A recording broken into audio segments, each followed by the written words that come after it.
Okay, so this disgusting fucker. My third guy is Diogenes. He is also referred as Diogenes the Cynic. He was one of the founders of Cynic philosophy, which cynic at the time didn't necessarily mean what it means today. It meant to live a cynic life, meant to live in agreement with nature. Sort of what the other guys preached, but not as well. You'll see. Go on. So he was one of the founders of the Cynic philosophy, but he took it and he put it on steroids. Oh no. He was exiled, I think, in his youth.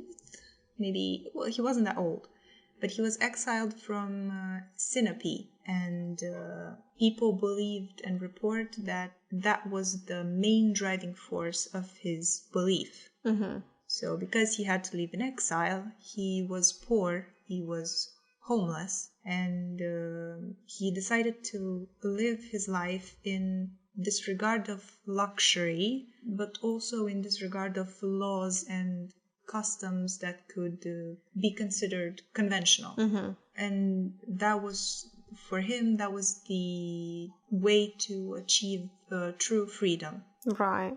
Sort of like the hippie. You could say that Diogenes was the original hippie. Flower power and peace, man. Because I think you can, it's actually a fad today to live self-sufficiently, to build those tiny homes yourselves. Yeah. You know, the ones in old school buses. And, Yeah. And also secondhand shopping is very, very popular today. So maybe you can say he was revolutionary. Mm-hmm.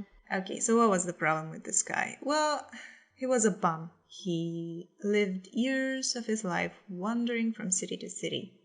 He was very dirty and repulsive. Not necessarily because he was a bum, but he did everything in public. He did his business in public. Oh no. And that meaning that he urinated in public, and the other thing in public, and the other thing in public. He sometimes walked backwards to confuse people. Yeah, makes sense. Throw Right. them off a bit. They were like, "Oh, what the fuck? What is this glitch?" In the Matrix. Right. He would constantly challenge norms and conventions. Mm-hmm. So that was the main reason why people hated him. Mm-hmm. Not because he was in disagreement with everything, but I think it was mostly because he was dirty and disgusting. And people started calling him a dog, which the name cynic, the word cynic, comes from the Greek word for dog. Ah. He is depicted in many works of art as living in a wine barrel. He was a beggar, and he would practice begging in front of statues so that he wouldn't be disappointed when someone would refuse him. So remind me again, why is he great?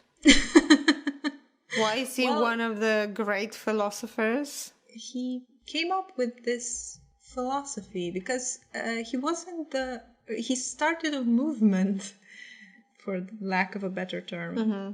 There were many people that lived like him after he popularized it. She's more of a... Because I don't know, philosophers, I feel like they throw out an idea and the way of thinking, but not a lot of people, at least nowadays, I don't know, maybe from my perspective and the environment I live in, it's like they throw an idea, I read about it, and I'm like, cool. But like, I don't know if people actually adopt it and live through that. Do you know what I mean? Well, to be fair, because for him it's more of a movement, like the actions he's actually doing, rather than thought and a way of think. I mean, it is a way of thinking. Because you're sure is thinking to do that. Is, considering the things I said before, with people living self-sufficiently and in tiny homes and secondhand shopping and sort of opposing capitalism. Yeah. I would say that out of the three guys I talked about, he is one of the most Out there? no, his ideas can be and are applied today. Today, yeah. Not necessarily to the extent that he did. Mm-hmm. Well, sort of in the 70s, the hippie movement was pretty much the same thing. Mm-hmm. You know, I don't want to live in the conventions of the state I'm in. I don't abide by any laws. I don't agree with your social rules. Mm-hmm. So I will live free in my way. Okay, I see it. He had this, which I think it's important, this question everything mentality. Trust no one. Why do we... right. Why do we do a certain thing a certain way? Why do we hold jobs? Why do we live in homes? Well, there are obvious reasons to it. I like my comfort. Yeah. Kind of like detaching. Maybe that was his point. Maybe you weren't supposed to be too comfortable. Because you wouldn't be free if you would live in... Because your happiness would be dictated by whether you are comfortable or not. Yeah, yeah. I'm much happier when I'm home than when I'm at work. Because I'm not uncomfortable. See, if you didn't have a home and you didn't have work, you would I wouldn't be have much to worry about better. it. Yeah. Right. I agree. I'm going to quit tomorrow. He was a pretty interesting guy. The only thing that I doubt people can agree with is the whole hygiene problem. I mean... And sort of peeing and masturbating in public. Nay. Okay, now question, how did he die? Oh, I don't know how he died. Maybe he just got the plague or some shit. Yeah, maybe he just died from like a toe infection.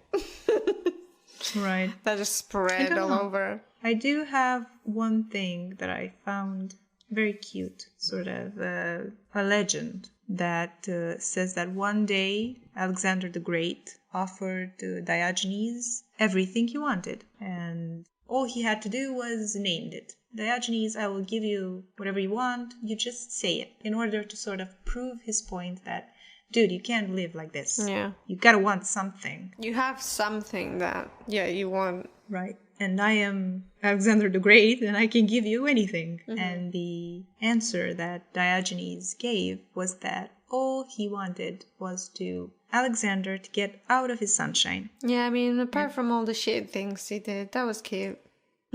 Yeah.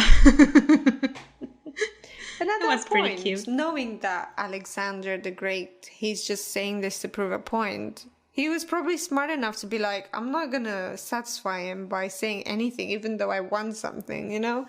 Could have been a case of that as well. It's like the pettiness of not giving in to this person that I think is so great. It was, maybe it was petty on both sides. Yeah. Okay, so one thing I always like to do is to look at the School of Athens by Raphael. You know, the fresco at Vatican City with those guys on the stairs and it's a crowd. And I like to look at it and identify the guys I read about. Yeah. So if you look at the fresco, you can see Diogenes is right in the middle of the painting, and he's the guy that's slouching on the steps. The one in blue. Yeah. Yeah. That's Diogenes. And Pythagoras is on the lower left, writing something in his book. Yeah. And he's surrounded by a lot of guys that look there like they're trying to copy his homework. Yeah. What about the third guy? He's not in the fresco. Right. Who are the two main guys in the middle? That's Aristotle and Plato. And it's very interesting that the movements is sort of their body language. Plato is the old guy, the guy in red, that he's pointing at the sky. And he was very interesting because that's sort of Plato's belief that all the answers can be found up there, you know, sort of looking up. And Aristotle's belief is sort of holding his hand parallel to the earth. And he believed that all the answers that they were looking for would be found on earth. On earth, yeah. That was very eye-opening.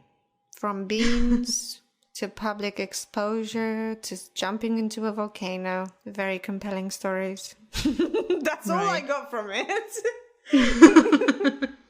And love. Well, to be fair, that's mostly what people know. I didn't know those things. I just knew of the Pythagoras theory, and that's it. Well, yeah, because we learned about him in a math environment. We didn't necessarily... We didn't study him in philosophy that much. Which is stupid. What did we study in philosophy? Not this.